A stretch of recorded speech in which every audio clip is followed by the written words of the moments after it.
Hello, hola, konnichiwa, and welcome back to the Dollhouse.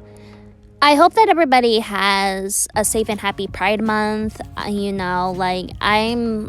part of me is sad that I didn't get to do my original plans for this channel because, stuff from my personal life got in the way of, making videos. So, prior to this one, all I had to do was, the Rise and the Beast review, which, by the way, check that out if you haven't already.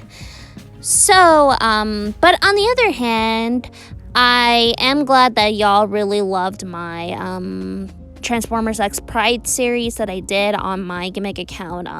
It's Transformers on Twitter. By the way, if you haven't followed that account, I will link it below in the description. So consider this the video for Pride Month. I wanted to talk about something that is deeply personal to me, which is why I'm going off script again, because I felt like a script isn't enough to convey what I want to say about a particular character that really helped me in my identity as a trans bisexual person. And that character is TFA Optimus. TFA Optimus is an important character to me as a queer person because his character arc deeply resonates with me in terms of figuring out who I am, and it also represents the experiences that many LGBTQ plus people experience.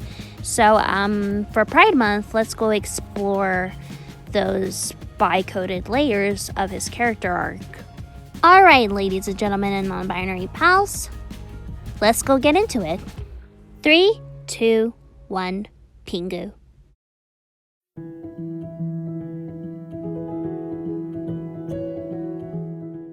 Even without an official confirmation from the crew of Animated, TFA Optimus has a clear bicoded aura in terms of his relationships with characters such as Prowl, Alita 1, and Sentinel Prime. It's explicitly clear in the context that Optimus and Black Arachnia once shared feelings towards each other back when they were in the academy, which is still present in the tense relationship they had throughout the show.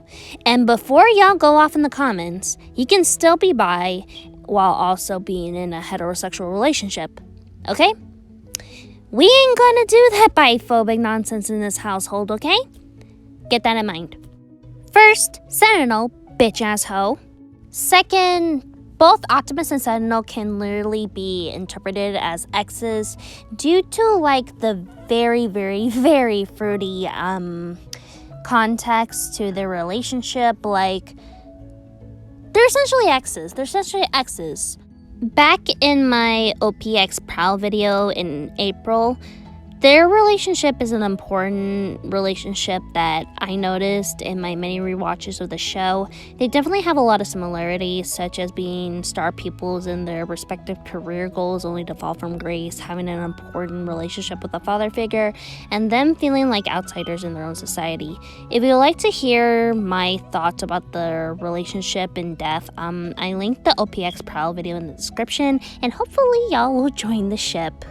So now that we got that out of the way, let's go dive into reason number 2 of why TFA Optimus means so much to me as a bisexual person. So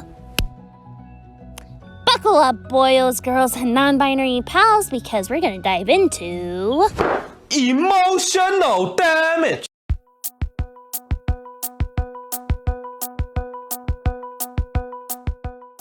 At the end of the show, it's revealed that the Arca 7 incident led to Optimus's expulsion from the Elite Guard Academy, and it resulted in Ultra Magnus placing a stern eye on Optimus since then.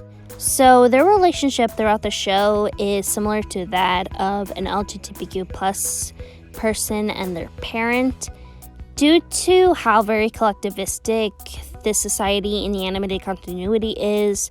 There's definitely a huge emphasis on conformity and being in line with everyone else, which is very similar to how society will make an LGBTQ plus person fit a stereotypical cis-normative image in order to fit in. And you definitely felt that between these two. Like, Ultra Magnus expects, like, 100% blindly loyal and, like, perfect Autobot to serve his title when he passes, but then, like, when Optimus shows imperfections, he not only rejects him but places him in, like, a critical, like, eye that really deeply damages Optimus in the long run.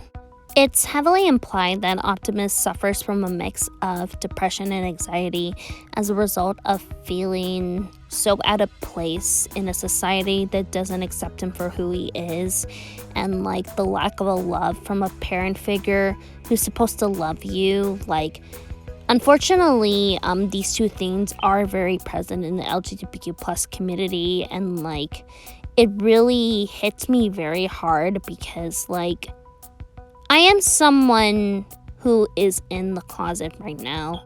I am someone who doesn't have the love of a supporting parent, and as a result, I definitely feel alone in my struggles. And that's where TFA Optimus comes in. He shows that being yourself is important than conforming to what society wants from you. There are people out there who will love you for who you are, and it takes time to find your tribe who will be there for you and will help you heal from your trauma. And finally, it's important to love yourself, especially in an environment that doesn't allow you to flourish as the beautiful queen that you are. You're not alone. You're good enough. No matter how many times the world will try to crush you down because it doesn't see your happiness fitting to its own screwed up ideals, it's important to remember one thing in mind. You are more than meets the eye, and your happiness will come at the end of a huge tunnel ahead of you.